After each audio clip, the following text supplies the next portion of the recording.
Link to original text and author's account is in the description.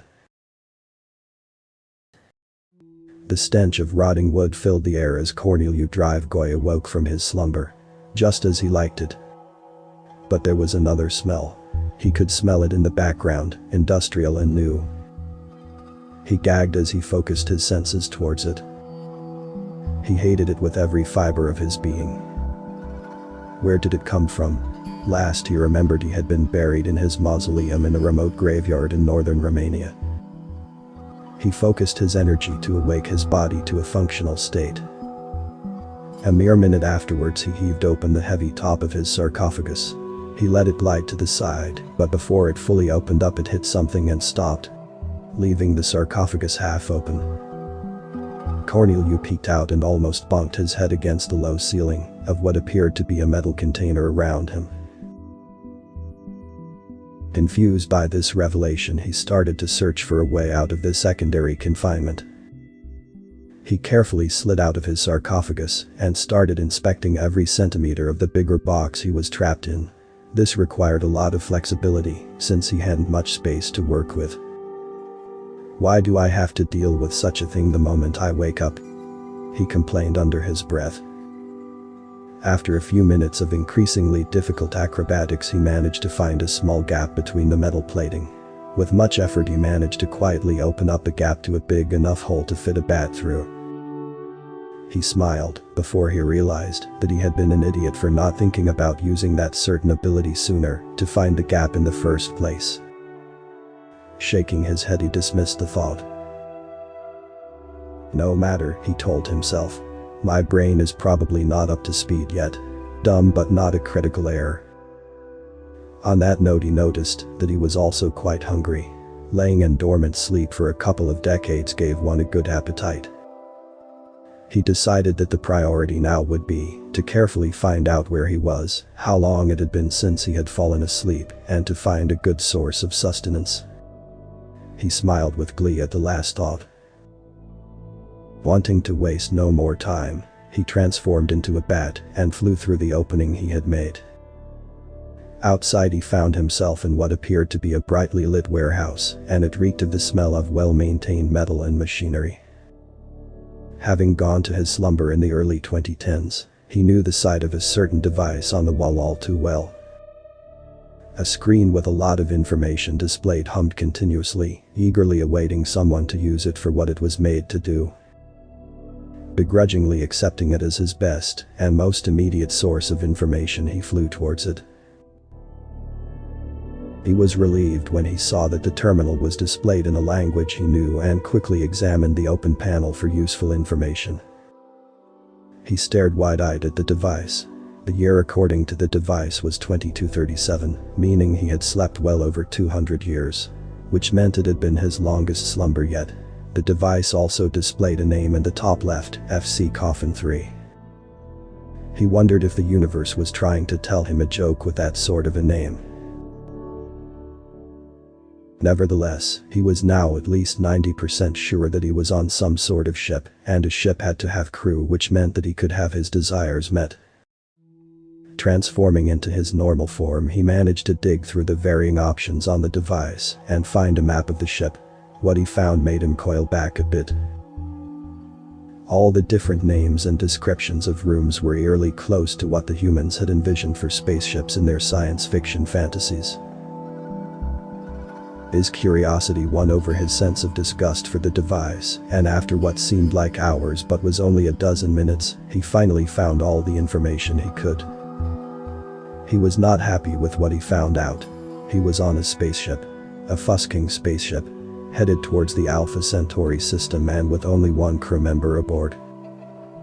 He also had managed to find a rough cargo list and other benign administrative information, but many other information were locked behind access codes he could not get past. Why in space was he here? Why was there only one crew member? That made no sense.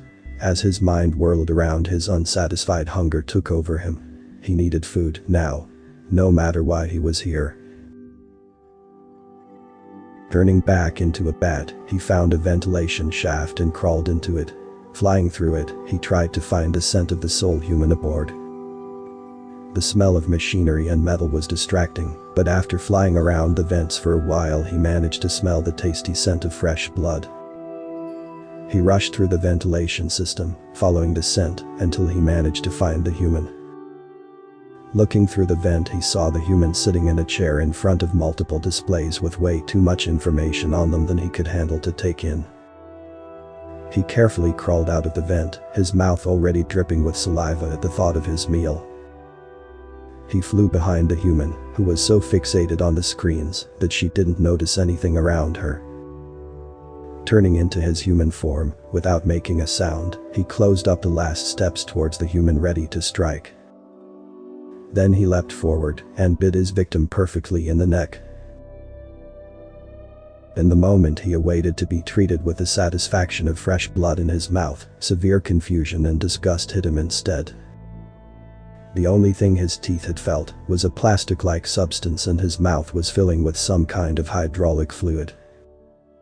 Before he could clear his head and understand the situation, the human responded quickly and violently.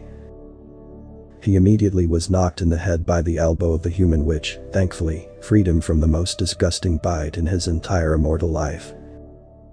The human then proceeded to swirl around with the chair, extend something out of her right hand, and hit him so hard with it that he was sent flying across the room into the next wall.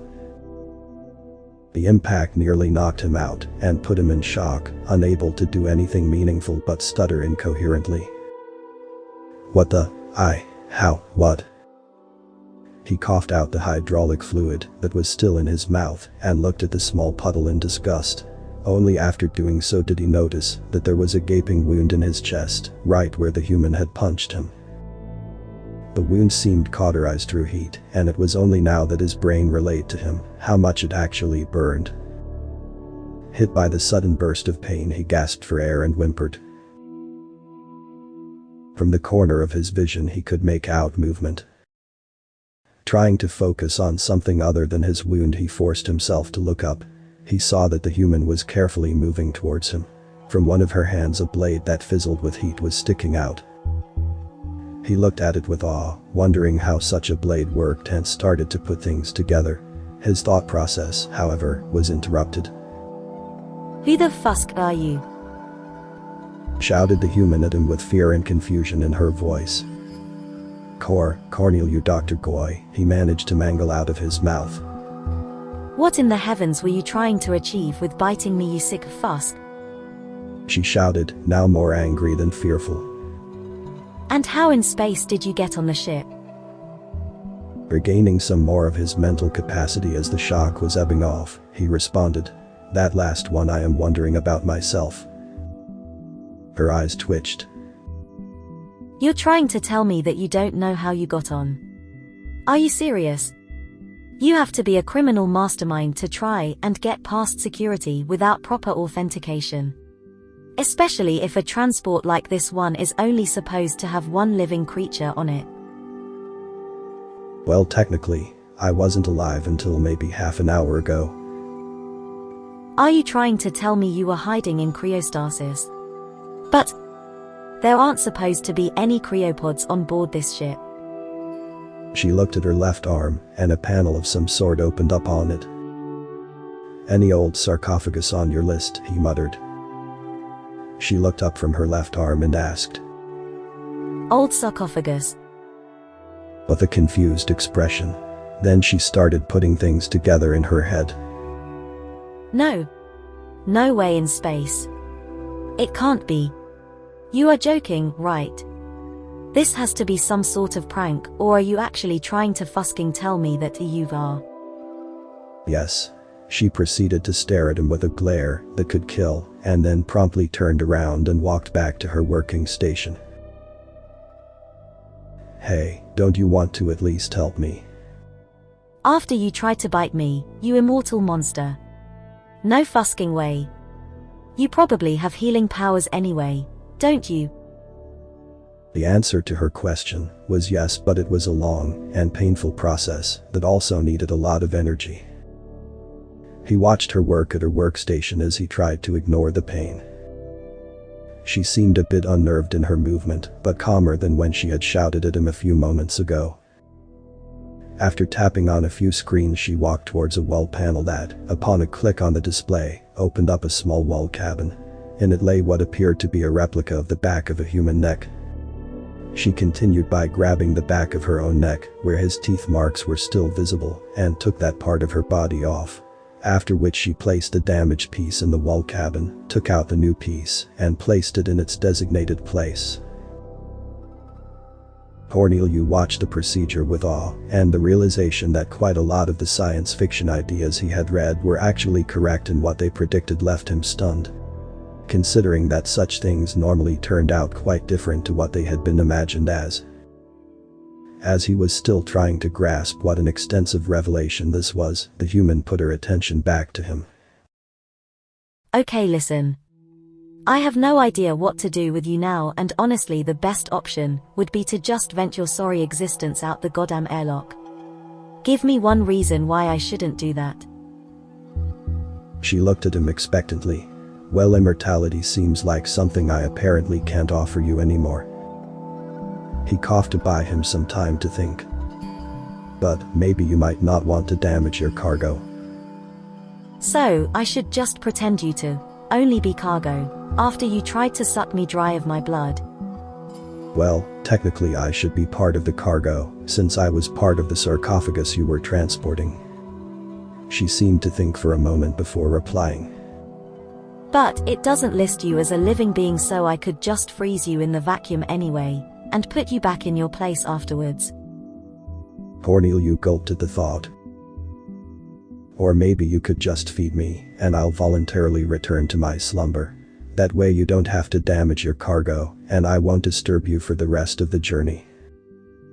A neutral expression came over her face, and he didn't know if this was good or bad. How would I feed you, without letting you bite me somewhere more fruitful? She asked with just a hint of curiosity in her voice. Well, one way would be to give me a blood bag to suck out of if you have one for emergencies. He replied as collected as he could, with his wound starting to make itself known again.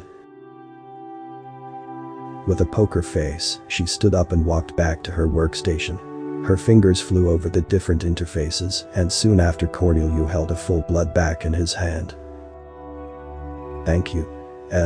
What's your name? Olivia Muller. She replied, eyeing him up and down. Thank you, Olivia, he said firmly while nodding his head respectfully. Then he bit into the blood bag. And by the damn, did it taste good. It had a stale taste, but compared to the hydraulic fluid he drank before, everything tasted like a forbidden fruit. So, how long till you will be all healed up and ready to sleep? Olivia asked while watching him empty the blood bag in a concerningly fast time.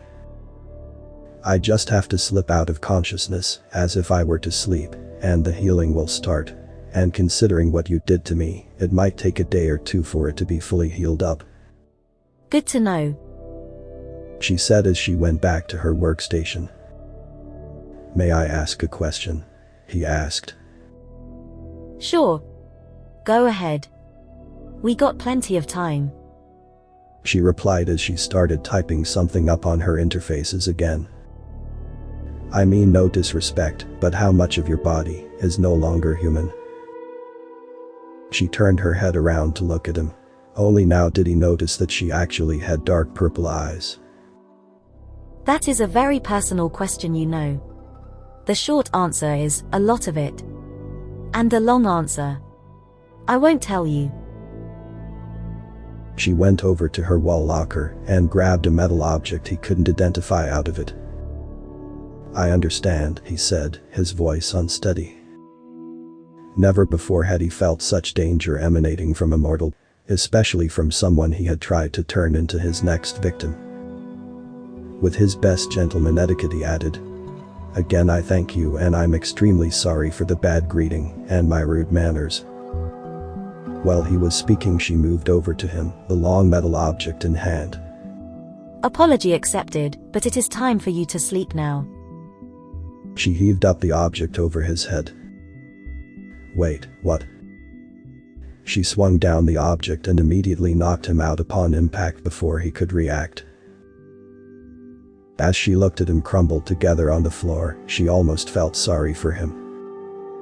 But he was a danger to her and was also ruining her perfect record of damage-free cargo hauls. Justice had to be served. Slowly and carefully she picked him up and carried him to the cargo bay. The sucker was damn heavy for his small stature. She properly opened the container the sarcophagus had been stored in and carefully placed him back to his sleeping position. After closing the sarcophagus and container, she looked at the video recordings of her ship. She watched with astonishment how the sucker had escaped his confinement. Immediately afterwards she repaired and double-checked the container for any other possible exploits. Content that it was most likely unescapable for now. She left him in his container for one of the 3 remaining weeks of her trip. She did, however, increase security measures in the cargo bay, just to be sure. She was excited when the week had passed. There were regulations, and also her reliable image, that prevented her from just being able to vent out cargo. But nothing said that she couldn't relocate a cargo piece to a different storage bay while on the journey. Whistling an upbeat song, as she welded the bloodsucker's container to the outside of one of her ship's vacuum cargo holds, she had thought, "What a lovely story this will make in my mission report."